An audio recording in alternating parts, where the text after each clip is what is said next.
Assalamualaikum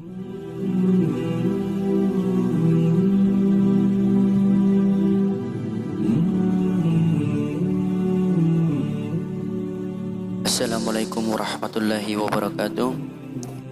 Alhamdulillah, alhamdulillahi wa syukurillah wa la hawla wa la quwata illa billah. Asyhadu an la ilaha illallah wa asyhadu anna Muhammadan abduhu wa rasuluhu wa la nabiyya ba'dah. Allahumma shalli ala sayyidina Muhammad wa ala ali sayyidina Muhammad.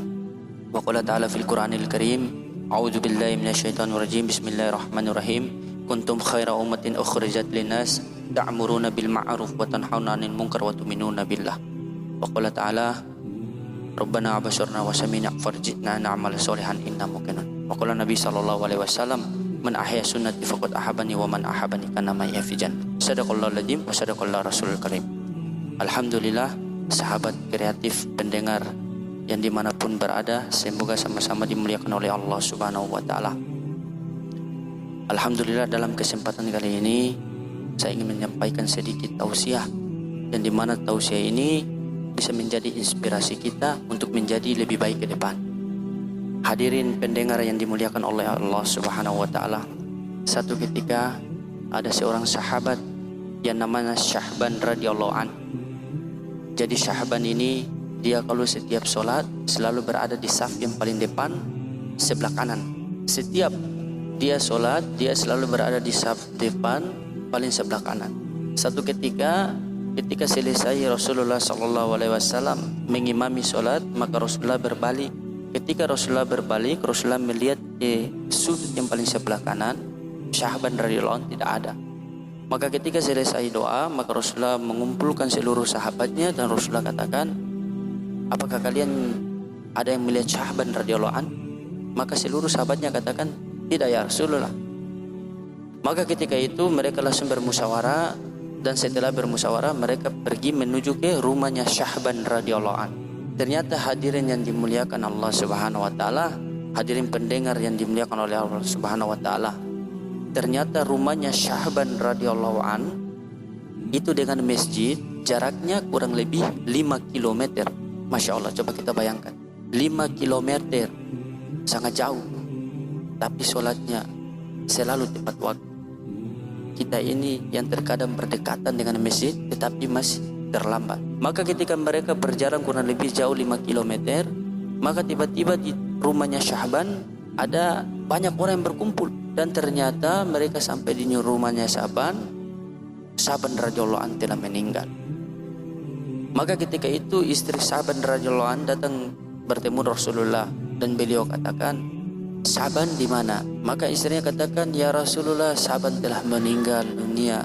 Maka istrinya katakan, ketika Syahban meninggal dunia, Syahban melafazkan 3 kata. Yang pertama, Syahban katakan, kenapa tidak terlalu jauh? Dan yang kedua, Syahban katakan, kenapa bukan yang baru? Dan yang ketiga, Syahban katakan, kenapa tidak semuanya? Maka hadirin pendengar kreatif yang dimuliakan Allah Subhanahu wa taala, maka dengan 3 lafaz itu Rasulullah sallallahu alaihi wasallam menjelaskan kepada istrinya Syahban radhiyallahu anhu. Rasulullah katakan, ketika Syahban masih hidup di dunia, dia selalu sholat 5 waktu berjamaah di masjid tanpa tertinggal takbiratul ula. Selalu tepat waktu. Bayangkan jaraknya rumah Syahban dengan masjid 5 kilo, tetapi beliau sholat selalu tepat waktu.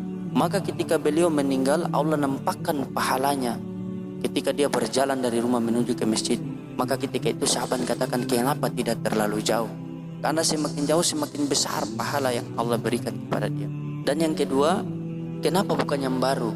Rasulullah jelaskan, satu ketika Syahban radhiyallahu anhu pergi sholat di masjid. Maka di tengah-tengah perjalanan pada musim dingin, Rasulullah melihat ada Syahban radhiyallahu anhu melihat ada seorang pengemis yang kedinginan. Pada waktu itu Syahban radhiyallahu anhu memakai 2 mantel, atau kalau sekarang kita bilang 2 jaket. Maka Syahban radhiyallahu anhu membuka mantel yang bekas dan dia memberikan kepada seorang pengemis, dan dia memakai mantel yang baru. Maka ketika dia meninggal, Allah menunjukkan pahala dia untuk membantu orang yang kedinginan tadi. Maka dia katakan, kenapa bukan yang baru? Karena kalau yang baru mungkin pahalanya lebih besar daripada yang bekas. Maka yang terakhir, kenapa tidak semuanya? Satu ketika Syahban radhiyallahu anhu berpuasa, Maka setelah itu saat Sya'ban radhiyallahu an berbuka dan tiba-tiba ada datang seorang pengemis meminta makan kepada Sya'ban radhiyallahu an. Maka Sya'ban radhiyallahu an mengambil sedikit air dan sedikit gandum dan dia belah dua. Airnya diukur dua, setengah-setengah, dan gandumnya itu dibelah dua, setengah-setengah. Dan dia berikan kepada seorang pengemis yang kelaparan tadi. Maka ketika dia meninggal, Allah nampakkan pahalanya. Maka dia katakan, kenapa tidak semuanya dia berikan? Hadirin jamaah kreatif yang pendengar yang dimuliakan oleh Allah Subhanahu wa taala, dari kisah ini kita mengambil bahwa mana apa saja yang kita buat di dunia ini, entah sekecil biji zarah, maka kita akan mendapat balasannya di akhirat. Allah Subhanahu wa taala berfirman dalam Al-Qur'an, "Faman ya'mal misqala dzarratin khairan yara wa may ya'mal misqala dzarratin syarran yara." Keburukan apapun yang kita buat di dunia ini, walaupun sekecil biji zarah, entah keluarga tahu, tetangga tahu, orang tua tahu maupun tidak tahu, tetapi ingat Allah itu Maha tahu. Dan sebalik, kebaikan apapun yang kita buat di dunia ini, entah tetangga tahu, keluarga tahu, orang tua tahu maupun tidak tahu, tetapi kita ingat Allah itu Maha tahu. Dan setiap apa yang kita buat di dunia ini, maka itulah yang akan kita petik di akhirat. Kata Nabi SAW, ad-dunya mazratul akhirat. Dunia ini adalah tempat menanam untuk akhirat.